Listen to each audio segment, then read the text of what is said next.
For the roof, you have to go to roof floor, and then you have to go to this roof by footprint. If I click this drop down, there are different options, but just click right here. And now in the properties palette, you can see that there are different kinds of roofs, different types of roof, and it's up to you that whichever you want to select for your project, and just leave this one as it is. And now coming to this draw section, you can see that there are different options for the shapes, just like in the floors video. You can also see that there is a kind of checkbox which says that define slopes. So let's just leave as it is. And then there is overhang, which means that if I end my roof, if I want to end my roof here and I will just click here, then I will be having some kind of overhang. Let's say if I click 3 feet, and now if I just click on pick walls, you can see that Revit is kindly suggesting me that overhang will be 3 feet outer side of this wall. You can see I have not clicked yet on the side of the wall, but Revit is already suggesting me that your new floor edge will be on that side of the wall.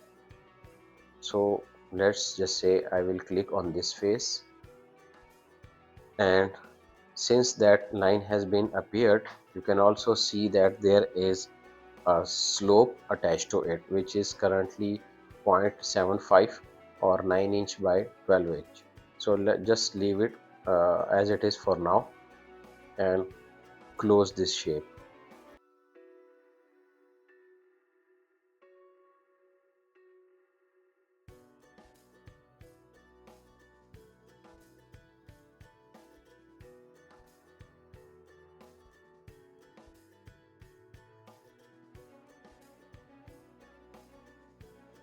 Alright, now it has been closed, and I will just click on it, and it is asking me the same question, but let's just say attach. Now in this view you can see that roof has been created, and if I go to my 3D view, you can see that the roof has been created, and it has the slope which we had already selected in our uh, practice. So again, let's just go to roof, and this time click on the roof and edit footprint. This time I will do one thing, and that is click on it and then just uncheck this define slope from few sides and see what happens to our roof. Let's just say that is enough and click OK. Now you can see from here as well that the shape has been changed, and now I'll just go to my 3D view.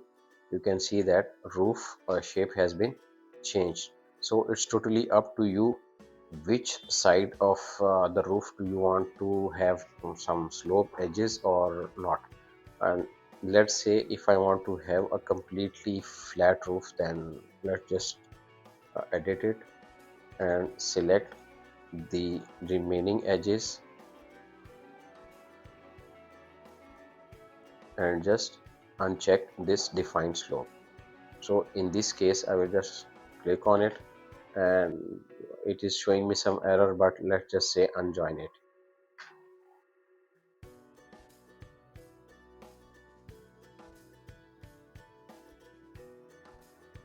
Now I will go to my 3D, and as you can see that a completely flat roof has been drawn.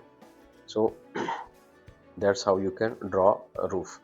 Now coming back again to this edit footprint, and let's say if I want to have the uh, edge sorry define slope on this edge, and just click on it, And now if I want to change the slope ratio, so can I do it?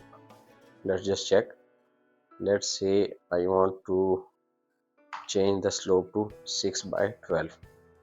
Yes, I can also do that, and if I click on it then and attach it, okay, and then go to 3D.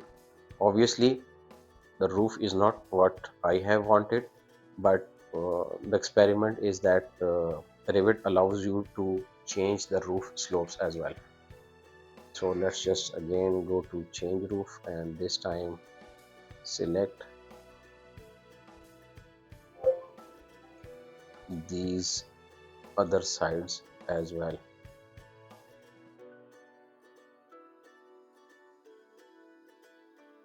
Define slope, and let's say define slope by 6 inches, or sorry, 6 by 12 inches. So let's just change these two only, and then click again. The slope is not correct, but it allows you to change the slope. And if I go to my section, you can also see that uh, the slope has been drawn. Let's just increase its range. Okay, so that's how the roof will look like over my building in the section view. If you are unable to follow this and you have some confusion regarding roof, then please do ask me in the comment section. That's it for today.